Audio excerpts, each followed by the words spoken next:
नहीं, नथिंग नहीं। माननीय सभापति महोदय, यू कंटिन्यू, प्लीज कंटिन्यू। हम they will not listen. PM Kisan Samman निधि पर चर्चा कर रहे थे।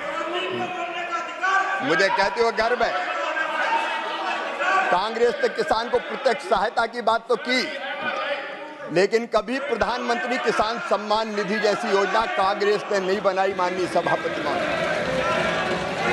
ये बनाई तो हमारे प्रधानमंत्री नरेंद्र मोदी जी ने। किसान सम्मान निधि में माननीय सभापति महोदय राशि भले 6,000 रुपया हो, ये नहीं समझेंगे, लेकिन जो लघु किसान, सीमांत किसान, छोटे किसान, उनके लिए 6,000 रुपया मायने रखते हैं। कई बार माननीय सभापति महोदय किसान को आदान के लिए, छोटी छोटी जरूरतें पूरी करने के लिए छोटी राशि की जरूरत पड़ती थी, और जब पैसा नहीं होता था तो उसको ऊंची ब्याज की दरों पर लेना पड़ता था। इस किसान सम्मान निधि के कारण किसान स्वावलंबी भी हुआ है, किसान सशक्त भी हुआ है, और किसान का सम्मान भी बढ़ा है। ये किसान का सम्मान देख नहीं सकते माननीय सभापति महोदय। एक रिपोर्ट माननीय सभापति महोदय, जो हमारी नहीं है, अंतर्राष्ट्रीय खाद्य नीति अनुसंधान संस्थान की है, एक स्वतंत्र अध्ययन के अनुसार पीएम किसान योजना के तहत वितरित धनराशि ने ग्रामीण आर्थिक विकास में उत्प्रेरक का काम किया है, किसानों के लिए ऋण संबंधी बाधाओं से मुक्त किया है और कृषि क्षेत्र में निवेश को बढ़ाया है। इस योजना ने किसान की जोखिम लेने की क्षमता को भी बढ़ाया है, जिससे वे कृषि क्षेत्र में संभावित रूप से अधिक उत्पादक निवेश करने में सक्षम हुए हैं। माननीय सभापति महोदय, माननीय किसान महोदय, माननीय सभापति महोदय, मैंने कहा था मुझे छेड़ो मत, अगर छेड़ोगे तो छोड़ूंगा नहीं। ये किसान गोलियों की बात कर रही है। माननीय सभापति महोदय, इस कांग्रेस की सरकार में, इस कांग्रेस की सरकार जब इनकी थी, अलग अलग राज्यों में गोली चलने की बात करते हैं। इनके साथ ये दिग्विजय सिंह जी बैठे, खून से हाथ इनके सने 24 किसानों को मारा। माननीय सभापति महोदय, मैं केवल विषय में बोलना चाहता था। आप क्यों करे?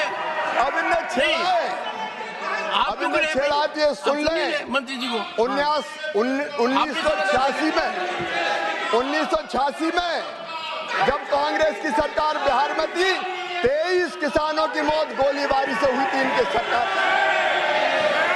1988 में दिल्ली में श्रीमती इंदिरा गांधी जी के पुण्यतिथि पर किसानों पर गोली चलाई गई। माननीय सभापति महोदय, उसमें 2 किसान मारे गए। 1988 में मेरठ में इनने किसानों पे फायरिंग की, 5 किसान मारे गए। 23 अगस्त 1995, अब सुन के जाओ, दम है तो सुन के जाओ मंत्री जी, सुन के जाओ। 23 अगस्त 1995 हरियाणा में गोली चलाई, 6 किसान मारे गए। 12 जनवरी 1998 मुल्ताई में किसानों पर गोली चली, कांग्रेस की सरकार थी, 24 किसान मारे गए। नंदीग्राम आंध्र प्रदेश में 2010 में 2 किसान मारे गए। माननीय मंत्री जी, 8 मई माननीय मंत्री जी, माननीय मंत्री जी, माननीय सभापति जी, मैंने कहा था मैं शालीनता से बात करना चाहता हूँ। एक सेकंड बैठिए, स्थान ग्रहण कीजिए। लेकिन ये छेड़ेंगे तो मैं छोड़ूंगा नहीं। माननीय मंत्री जी, स्थान ग्रहण कीजिए, स्थान ग्रहण कीजिए। माननीय सदस्यगण, ये दुर्भाग्यपूर्ण भी है और दर्दनाक भी है। किसान वर्ग देश का सबसे महत्वपूर्ण वर्ग है। उस वर्ग के बारे में जब चर्चा हो रही है तो हर सदस्य का ये मौलिक कर्तव्य है कि वो चर्चा में गंभीरता से भाग ले। मैंने इस विषय पर चर्चा को जिसने जितना समय मांगा उतना दिया और मुझे उम्मीद थी कि सरकार का पक्ष सुनकर यदि कोई बात निकलेगी तो कानून के तहत मुद्दा उठाया जाएगा। जो व्यवधान पैदा किया गया है वो नियमों के विपरीत है। जो व्यवधान पैदा किया गया है मेरे निर्देश के बाद वो शासन की अवहेलना है। ये अत्यंत गंभीर है। माननीय सदस्य रणदीप सुरजेवाला जी ने, जिन्होंने चर्चा की शुरुआत की थी, आज मुझे दुखी मन से कहना पड़ रहा है, किसान के हित को तिलांजलि देते हुए, संजीदगी का परित्याग करते हुए माननीय मंत्री जी के भाषण में अवरोध पैदा करने का जो प्रयास किया उसका मैं खंडन करता हूं, प्रतिकार करता हूं, निंदा करता हूं। दूसरा, मैं सदन के सभी सदस्यों से आग्रह भी करूंगा, जब एक कोने से कोई व्यवधान पैदा होता है तो बिना मेरी तरफ देखे हुए, बिना आसन की व्यवस्था का इंतजार किए हुए दूसरे कोने से व्यवधान हो जाता है। इधर से कोई बोल रहा है तो उधर व्यवधान हो जाता है, उधर से कोई बोल रहा है तो इधर से भी हो जाता है। मेरा आपसे आग्रह रहेगा, सदन में चर्चा को सार्थक बनाइए, जन कल्याण के लिए बनाइए। यही हमारा उत्तरदायित्व है। लोग हमको देख रहे हैं और सदन की कार्यवाही में, गुणवत्ता में तो निरंतर कमी आ रही है। लोग हमारी तरफ अब आदर की तरफ से नहीं देखते। लोग ये नहीं देखते कि सदन में क्या चर्चा हो रही है। मेरा आपसे हाथ जोड़कर आग्रह है, इस सदन को, इसकी पवित्रता को संरक्षण दें। सर्जन बाद में होगा जब एक बार संरक्षण देंगे। माननीय मंत्री जी अपना बयान जारी रखें। माननीय सभापति महोदय, इस सदन में किसानों पर चर्चा हो रही है और किसान भी इसको ध्यान से सुनते हैं।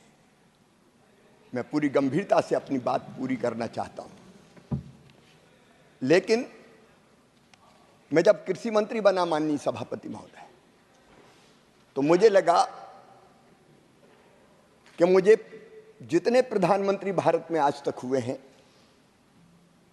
उन सबके भाषणों को पढ़ना चाहिए। और सबसे महत्वपूर्ण भाषण होता है 15 अगस्त का, स्वतंत्रता दिवस का। लाल किले की प्राचीर से मैंने सोचा किसानों के लिए किस प्रधानमंत्री जी ने क्या कहा। आज मैं दुख के साथ ये तथ्य उद्घाटित कर रहा हूं, जब मैंने वो भाषण पढ़े तो मैं हैरत में रह गया, हैरान हो गया। मैंने जो उस दिन कहा था कांग्रेस की प्राथमिकता किसान नहीं है, स्वर्गीय पंडित जवाहरलाल नेहरू जी, उनका आदर करता हूं, लेकिन उनके भाषण मैंने 15 अगस्त के सारे भाषण पढ़े। 1947 एक बार किसान का नाम नहीं लिया, 48 में एक बार, 49 में नहीं लिया, 50 में नहीं लिया, 51 में नहीं लिया, 52 में नहीं लिया, 53 में नहीं लिया, 54 में नहीं लिया, 55 में नहीं लिया, 56 में नहीं लिया, 57 में नहीं लिया, 58 में नहीं लिया, 59 में नहीं लिया, 60 में नहीं लिया, 61 में नहीं लिया। किसान शब्द नहीं आया। ये मैं पढ़ के कह रहा हूं माननीय सभापति महोदय, किसान शब्द नहीं आया। यह आपकी प्राथमिकता है। माननीय सभापति महोदय, स्वर्गीय इंदिरा गांधी जी, मैं हर एक की गरिमा का सम्मान करता हूं, कभी किसी के सम्मान को ठेस पहुंचाने वाली भाषा बोलने का मैं आदी नहीं हूं, लेकिन मैंने उनके भाषण भी पढ़े। 66 में 2 बार, 67 में 1 बार, 68 में 3 बार, 69 में 3 बार, 70 में 1 बार, 71 में, 72 में लिया नहीं, 73 में 2 बार, लेकिन कैजुअली, कोई नीति नहीं, कोई पॉलिसी की बात नहीं करी। 75 में, 76 में, 80 में 1-2 बार कैजुअल नाम दिया। स्वर्गीय राजीव जी, उनकी प्राथमिकता भी कभी किसान नहीं रहा, कांग्रेस की प्राथमिकता किसान नहीं रहा। और जब हमारे नेता नरेंद्र मोदी भारत के प्रधानमंत्री बने, मैंने उनके भाषण पढ़े। 2014 में 6 बार, 15 में 23 बार, 2016 में 31 बार, 2017 में 20 बार, 18 में 17 बार, 19 में 17 बार, 20 में 17 बार, 21 में 15 बार। अब भाषण उठा के देख, किसान का नाम, खेती को प्राथमिकता, पर माननीय सभापति महोदय, जो बात दिल में होती है जवान पे वही आती है। इनके दिल में किसान नहीं था, नरेंद्र मोदी जी के दिल में किसान था, इसलिए जुबान पे किसान बार बार आ रहा। पर मैं एक बात और कह के अपनी बात फिर किसान पर ही केंद्रित करूंगा। मुझे किसी को गाली देना अच्छा नहीं लगता, मैं कभी आलोचनाओं में विश्वास नहीं करता, लेकिन नाटक से किसान की जिंदगी नहीं बदलेगी। माननीय सभापति महोदय, एक नेता जिन्होंने बड़ी यात्राएं निकाली, बड़ी बड़ी यात्राएं, उस यात्रा के दौरान माननीय सभापति महोदय हरियाणा गए, सोनीपत रियल दिखने के लिए रील बनाई। खेत में एक पुराना वीडियो देख रहा था मैं, सभापति महोदय 2023 का वीडियो है सोनीपत का। अचानक एक खेत में पहुंच जाते हैं, किसानों से ज्यादा वहां कैमरामैन थे, कैमरे पहले से फिक्स थे, कहां फोकस किए जाएंगे तय था। 2 लोग पकड़ के उनको खेत में ले जा रहे हैं। खेत में पहुंचने के बाद उनको पता नहीं खेत में करना क्या है, तो वहां पूछ रहे हैं कैमरामैन से, कैसे खड़े होना है, क्या करना है, क्या करना है। माननीय सभापति महोदय, मेरे पास उसकी ये पूरी की पूरी वीडियोग्राफी की सीडी है। ये मैं सभा के पटल पर रखना चाहता हूं। माननीय ऑथेंटिकेट कीजिए और सदन के पटल पर मैं ऑथेंटिकेट करके सदन के पटल पर रखता हूं। ये नाटक करते हैं किसान के नाम पे। इसके टेक्स्ट कहां खड़ा होना है, क्या सभापति महोदय during course of the day जी ये रख दीजिए। कहां खड़ा होना है, कैमरे लगाओ, लोग देख लें कि हम किसान हैं। जब इनको हल भेंट किया जाता तो ये पूछते ये है क्या। और एक स्वर्गीय प्रधानमंत्री जी ऐसे हुए हैं कि जिनने जब देखा कि लाल मिर्ची के दाम हरी मिर्ची से दादा है, तो उन्होंने कहा किसानों ये लाल मिर्ची क्यों नहीं उगाते। ये खेती की बात करेंगे माननीय सभापति महोदय, ये किसानी की बात करेंगे। जहां चर्चा करने हो कर ले। मैं किसान का बेटा भी हूं और खुद भी किसान हूं, खेती करता हूं। और तो मैं कह रहा था, किसानों के बारे में भाजपा ने सोचा, हमारे प्रधानमंत्री नरेंद्र मोदी जी ने सोचा। माननीय सभापति महोदय, आप खुद किसान हैं, हम समझते हैं। टोडरमल जी के जमाने से किसानों के सारे अभिलेख व्यक्ति संधारित करता था, पटवारी, रेवेन्यू का अमला। अंग्रेज आए, उनने वो प्रथा जारी रखी, कांग्रेस में वो प्रथा जारी रही। मैं सबको बेईमान नहीं कहता, लेकिन अगर सब पटवारी खराब नहीं है, लेकिन कोई के मन में आ जाए रिकॉर्ड में हेरा फेरी करनी है, तो कई बार हमने देखा धन्ना की नाम जमीन पन्ना के नाम चली गई। रामलाल बेचारा खेती कर रहा है, बरसों बाद पता चला ये जमीन तो श्यामलाल की हो गई। एक ने अनेक घोटाले होते थे, जिंदगी भर कोर्ट में मामले चलते थे। अब ये चीजें कांग्रेस को समझ में नहीं आ सकती। माननीय सभापति महोदय, अगर फसल खराब हो जाए किसान की और राहत की राशि के लिए सर्वे करना तो कौन करता था, नजरी आकलन आदमी करता था, रेवेन्यू का। और कई बार उसके मन में आ जाए बेईमानी। मैं मुख्यमंत्री रहते हुए नरसिंहपुर जिले में गया, हमने पर्याप्त राहत की राशि दी। वहां जाके किसानों ने मुझे शिकायत की कि मुख्यमंत्री जी, जिसका गन्ना बोया था उसको गेहूं की फसल खराब होने का ओले के बाद मुआवजा दे दिया।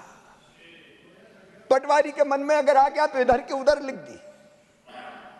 माननीय सभापति महोदय, कई सब शिकायतें हर एक राज्य में आती है। इस व्यवस्था को ठीक करने की जरूरत थी,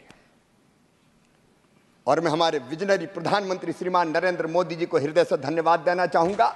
भारत के किसानों की ओर से उन्होंने डिजिटल कृषि मिशन शुरू करने का संकल्प लिया। माननीय अध्यक्ष सभापति जी, मुझे कहते हुए गर्व है कि किसानों को आधार की तरह एक डिजिटल पहचान दी जाएगी। किसान आईडी बनाई जा रही है, जिसको किसान की पहचान के रूप में जाना जाएगा। इस किसान आईडी को राज्य के भूमि के रिकॉर्ड के साथ जोड़ा जाएगा। माननीय सभापति जी, अब किसान कोई भी फसल बोएगा, उसके रिकॉर्ड में हेरा फेरी नहीं हो सकती, क्योंकि वो डिजिटल है। आदमी गड़बड़ नहीं कर सकता। और फसल अगर बोई गई है तो बोने के बाद जैसी फसल आती है, मोबाइल से वीडियोग्राफी करके उसको सुरक्षित कर दिया जाएगा, ताकि कोई फसल कौन सी बोई है उसमें गड़बड़ ना कर सके।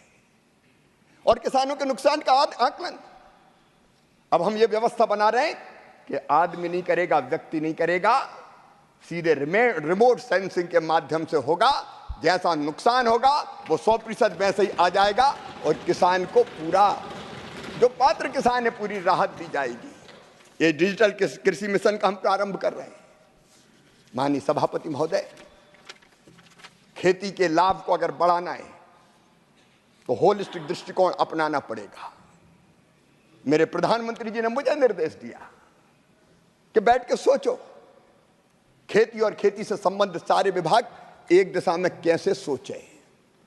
विभाग अलग अलग हो सकते हैं सभापति जी, लेकिन हम जानते हैं केमिकल फर्टिलाइजर विभाग अलग है, लेकिन खेती से उसका संबंध है। जल शक्ति विभाग अलग है, खेती से संबंध उसका है। और इसलिए सरकार यह प्रयास कर रही है कि अलग अलग विभाग, चाहे वो एनिमल हस्बेंड्री हो, फिशरीज हो, हॉर्टिकल्चर हो, ये मिलकर प्लानिंग करें, एक दिशा में चलें, ताकि हम खेती में लाभ को और ज्यादा बढ़ाने का काम कर सकें। एकीकृत दृष्टिकोण ये सरकार अपनाएगी। मोदी है तो मुमकिन है। माननीय सभापति जी, हम कृषि का विविधीकरण करें। माननीय सभापति महोदय, केवल अनाज की खेती नहीं, फलों की खेती, फूलों की खेती, सब्जियों की खेती, औषधि खेती, एग्रो फॉरेस्ट्री, और उसके साथ साथ माननीय सभापति महोदय, पशुपालन, अनेकों प्रकार, मधुमक्खी पालन, अनेकों प्रकार के काम को जोड़ के छोटे और सीमांत किसानों को भी ज्यादा लाभ कैसे हो सके, उसकी योजना ये सरकार बना रही है। मुझे कहते हुए खुशी है माननीय सभापति महोदय, आईसीआर ने अलग अलग एग्रो क्लाइमेटिक जोन के आधार पर विभिन्न जलवायु क्षेत्रों में 74 एकीकृत कृषि प्रणाली विकसित की है। हम ये प्रयत्न कर रहे हैं माननीय सभापति महोदय कि छोटा किसान, 1 हेक्टेयर का किसान, क्योंकि जोत के आकार काफी छोटे हैं हमारे देश में, वो उसमें कैसे लाभ कमा पाए। वो केवल अनाज नहीं, बाकी फसल भी लगाए, उसके साथ सहायक काम भी चलाए। इसका एक मॉडल बनाए, हम मॉडल फार्म बना रहे हैं और किसान को एजुकेट करेंगे कि 1 हेक्टेयर में भी फायदे की खेती करना है। तो यही एक मॉडल है, किसान देख के सीखेगा। और एक बात और माननीय सभापति महोदय, केमिकल फर्टिलाइजर का उपयोग हमारे अन्न के भंडारों को भरने के लिए वरदान साबित हुआ। लेकिन आज मैं आपके माध्यम से सभापति महोदय कहना चाहता हूं कि केमिकल फर्टिलाइजर का उपयोग अंधाधुंध हो रहा है और इसके कारण फसलों पे उसका कुप्रभाव पड़ रहा है। माननीय सभापति महोदय, मैं थोड़ी तकलीफ के साथ कहना चाहता हूं, केमिकल फर्टिलाइजर जरूरी है, लेकिन एक सीमा से अधिक उपयोग हमारी फसलों को भी खराब करता है। कई राज्य ऐसे हैं कि कैंसर एक्सप्रेस जैसी ट्रेनें चल जाती है और हमारी भूमि के स्वास्थ्य को भी खराब कर रहा है। उर्वरा शक्ति कम हो रही है, मित्र कीट मारे जा रहे हैं। सभापति महोदय, इस समय बरसात के समय हम देखते थे, एक जमाने में जो गांव में रहते कितने केंचुए आते थे। ये केंचुए सबसे बड़े उर्वरक है। ये धरती में नीचे जाते थे, ऊपर आते थे, उर्वर बनाते थे। और वो मिट्टी खाते थे और मिट्टी जब बाहर देते थे तो वो भी खाद का काम करती थी। अब केंचुए समाप्त हो गए, अब समय आ गया है। मैं प्राकृतिक खेती के बहुत विस्तार में नहीं जाऊंगा, लेकिन समय आ गया है तब हमको उत्पादन बनाए रखते हुए, उत्पादन बढ़ाते हुए हमको सोचना पड़ेगा प्राकृतिक खेती के बारे में। मैं प्रधानमंत्री नरेंद्र मोदी जी की तरफ जानता हूं। मैं थोड़ा सा समय और लेना चाहूंगा माननीय सभापति महोदय। माननीय सभापति महोदय, एक दिन प्रधानमंत्री जी, जब मैं मुख्यमंत्री था, मुझे फोन किया। रीवा आने वाले थे मध्य प्रदेश में, और मुझे फोन करके ये कहा कि एक छोटी नाटिका बने जिसमें एक बेटी धरती बने, और अधिक केमिकल फर्टिलाइजर के उपयोग के कारण वो धरती कहे कि मैं तुम्हारी मां हूं, आखिर कितना केमिकल फर्टिलाइजर डालोगे। उनकी तड़फ थी। और इसलिए माननीय सभापति महोदय, मुझे कहते हुए प्रसन्नता है कि हम प्राकृतिक खेती को भी प्रारंभ कर रहे हैं। प्राकृतिक खेती मिशन इस सरकार ने बनाया। प्राकृतिक खेती का अर्थ यह नहीं है कि सारी की सारी जमीन पर किसान प्राकृतिक खेती करे। प्राकृतिक खेती के कई सफल प्रयोग हुए हैं।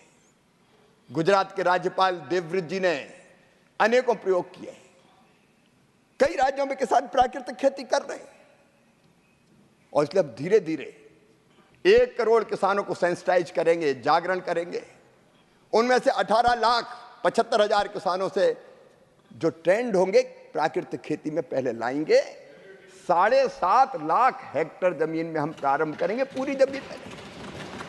और मैं किसानों से आह्वान करना चाहता हूं कि धरती मां के स्वास्थ्य को बनाए रखने के लिए पूरी जमीन में नहीं, अगर 5 एकड़ है तो 1 एकड़, 2 एकड़ है तो आधे एकड़ में हम करके देखें। वैज्ञानिक ये सिद्ध कर रहे हैं कि प्राकृतिक खेती से पैदा हुए उत्पाद बहुत पोषक होते हैं, पोषण भी देते हैं, और धरती के स्वास्थ्य को भी ठीक करते हैं, और उत्पादन भी नहीं घटता। इसलिए वैल्यू एडिशन, इसलिए माननीय सभापति महोदय, प्राकृतिक खेती की तरफ ध्यान। माननीय सभापति महोदय, कृषि में हमें निर्यात को बढ़ाना है। अभी भारत का निर्यात है लगभग 2%।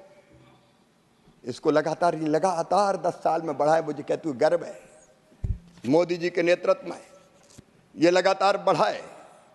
माननीय सभापति महोदय, 10 साल में चावल का निर्यात 17,749 करोड़ रुपए से बढ़ के 51,096 करोड़ रुपया हो गया है। मसालों का निर्यात 15,140 करोड़ था, बढ़ के 30,418 करोड़ रुपया हो गया है। मूंगफली का निर्यात 3,187 करोड़ से बढ़ के 6,735 करोड़ रुपया हो गया है। चीनी का निर्यात 7,178 करोड़ रुपए से बढ़ के 46,310 करोड़ रुपया हो गया है। और इसलिए माननीय सभापति महोदय, अपार संभावनाएं निर्यात की है। ये सरकार उनका दोहन करेगी और हमारे किसानों को ज्यादा लाभ मिले, इसमें कोई कसर नहीं छोड़ेगी। माननीय सभापति जी, कृषि विज्ञान केंद्र किसान को और विज्ञान को जोड़ने के लिए बनाए। मैं तो आपके माध्यम से निवेदन करना चाहूंगा सारे माननीय सांसदों से, चाहे लोकसभा के हो, राज्यसभा के हो, तो एक बार कृषि विज्ञान केंद्र जरूर जाए, वहां के काम में भागीदारी करे, हिस्सेदारी करे। आखिर रिसर्च जो साइंटिस्ट करते हैं लैब में, उस लैब के रिसर्च को लैंड तक ले जाना पड़ेगा, किसान के बीच में, और उसी की भाषा में ले जाना पड़ेगा। और इसलिए कृषि विज्ञान केंद्र अत्यंत महत्वपूर्ण है। माननीय सभापति जी, मैं बहुत संक्षेप में इस सरकार के बहुत संक्षेप में विजन को जरूर रखना चाहता हूं। हमारा लक्ष्य माननीय सभापति महोदय, सिर्फ हंगामा खड़ा करना मेरा मकसद नहीं, मेरी तो हसरत है कि ये सूरत बदलनी चाहिए। मोदी जी इस विजन से काम कर रहे हैं, और इसलिए उस विजन को प्रकट करना। सामने वालों को तो विजन से कोई मतलब है नहीं, इसलिए वो यहां है भी नहीं, वो खेती में कहीं होंगे भी नहीं। लेकिन माननीय सभापति महोदय, अगले 5 साल में हमारा लक्ष्य जलवायु अनुकूल, क्लाइमेट चेंज के इस दौर में हमको जलवायु अनुकूल बायोफोर्टिफाइड की नई फसलों के किस्में तैयार करनी पड़ेगी। हम 1500 नई किस्में तैयार करने जा रहे हैं। माननीय प्रधानमंत्री जी कुछ दिनों में 109 नई किस्मों को किसानों को समर्पित करने वाले हैं, ताकि बढ़ते हुए तापमान के बाद भी कृषि में उत्पादन लगातार बढ़ते रहे। माननीय सभापति महोदय, वन हेल्थ अप्रोच है प्रधानमंत्री नरेंद्र मोदी की। एक ही चेतना सब में है, वो प्राणियों में है, मनुष्य में भी है, प्राणियों में भी है, जीव जंतुओं में भी, पशु पक्षियों में भी है। थोड़ा सा समय और माननीय सभापति महोदय, थोड़ा सा समय और। बहुत लंबा हो गया माननीय मंत्री जी। जल, जमीन, और आपने सभी पॉइंट कवर कर लिए हैं। थोड़े से और बटे, ये किसानों के लिए बहुत उपयोगी, मैं जल्दी खत्म करता हूं। जल, जमीन, जलवायु, जंगल, जानवर, जीवन, जनता, सबको एक सूत्र में बांधना पड़ेगा। अगर पौधे और पशु स्वस्थ है तो मनुष्य भी स्वस्थ होगा। इस भाव को अगर जाना तो नरेंद्र मोदी और भारतीय जनता पार्टी की सरकार ने जाना। हम सबके हित परस्पर जुड़े हुए हैं, और इसलिए भारत में कहा प्राणियों में सद्भावना हो और विश्व का कल्याण हो, से अप्रोच को ध्यान में रखते हुए हम हमारी 15 एडवांस डिसीज डायग्नोस्टिक किट विकसित कर रहे हैं। 5 साल में माननीय सभापति महोदय, हम 18,000 करोड़ रुपए की लागत से 100 एक्सपोर्ट ओरिएंटेड बागवानी क्लस्टर बनाएंगे। आधुनिक पोस्ट हार्वेस्ट इंफ्रास्ट्रक्चर के विकास के लिए 1,40,000 करोड़ रुपए का भूतपूर्व निवेश हम कर रहे हैं। किसानों के लिए मंडी तक पहुंच को बेहतर बनाने के लिए 1500 अतिरिक्त मंडियों का एकीकरण किया जाएगा। मैं बहुत जल्दी अपनी बात समाप्त कर रहा हूं माननीय सभापति जी। हम 6,800 करोड़ रुपए की पर्याप्त निवेश के माध्यम से तिलहन मिशन की शुरुआत कर रहे हैं, ताकि तिलहन में आत्मनिर्भरता प्राप्त कर सकें। माननीय सभापति जी, कीटनाशक अधिनियम में भी हम महत्वपूर्ण संशोधन करने जा रहे हैं, ताकि उच्च गुणवत्ता का कीटनाशक किसान को मिल सके। 50,000 गांवों को जलवायु अनुकूल गांव के रूप में हम विकसित करने जा रहे हैं, और सूक्ष्म सिंचाई के तहत 1 करोड़ 30 लाख हेक्टर को कवर करने की प्रधानमंत्री जी के नेतृत्व में हमारी योजना है। माननीय सभापति जी, मैं बहुत विस्तार में नहीं जाऊंगा, क्योंकि मैं जानता हूं कि समय की सीमा होती है, लेकिन मैं क्या करूं, मेरी तो हर सांस किसानों के लिए चलती है, खेती के लिए चलती है। दिन और रात खेती के बारे में प्रधानमंत्री जी के नेतृत्व में हम सोचते हैं, इसलिए विस्तार से फिर कभी चर्चा का अवसर मिलेगा तो मैं फिर करूंगा। केवल एक निवेदन के साथ, आपके माध्यम से मैं सभी राजनीतिक दलों को यह निवेदन करना चाहता हूं कि किसान को वोट बैंक ना समझें, किसान को इंसान मान के व्यवहार करें। राज्य सरकारों का सहयोग जरूरी है, क्योंकि बिना राज्य सरकारों के सहयोग के केंद्र काम नहीं कर सकता। इसलिए जो हमारा फेडरलिज्म, जो हमारा सहकारी संघवाद है, उस भावना का आदर करते हुए मैंने अलग अलग कृषि मंत्रियों को बुलाया, किसी पार्टी के हो, हमने पार्टी का भेद नहीं किया, और वहां की कृषि समस्याओं पर चर्चा करके उनका समाधान का प्रयास किया है। हम राज्यों के साथ मिलकर काम करेंगे। और माननीय सभापति महोदय, प्रधानमंत्री श्रीमान नरेंद्र मोदी जी का जो विजन है कि आने वाले 2047 तक भारत न केवल अपनी जनता के लिए पोषण युक्त पर्याप्त अन्न, फल और सब्जियां पैदा करेगा, बल्कि दुनिया का फूड बास्केट भी भारत बन के उभरेगा। कृषि में समस्याएं हैं, लेकिन उनका समाधान भी, सभापति महोदय, मैं आपके माध्यम से किसानों से हम बात करेंगे, जाके किसान संगठनों से भी बात करेंगे। हम संवाद से समाधान की तरफ बढ़ेंगे और सबको साथ लेके आगे चलेंगे। कौन कहता है कि आसमान में सुराख नहीं होता, एक पत्थर तो तबीयत से उछालो यारो। हम परिश्रम की पराकाष्ठा और प्रयत्नों की परिसीमा करके इस देश की कृषि और किसान के कल्याण में कोई कसर नहीं छोड़ेंगे। बहुत बहुत धन्यवाद।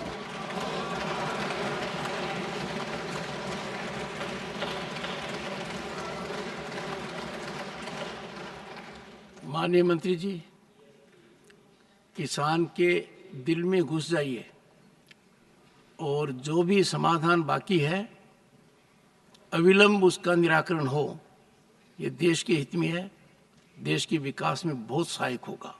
मैं मानकर चलता हूँ कि आप अपने मंत्रालय में पहली बार शुरुआत कर रहे हैं, इससे बड़ी प्राथमिकता कोई देश के लिए हो नहीं सकती। माननीय सदस्यगण,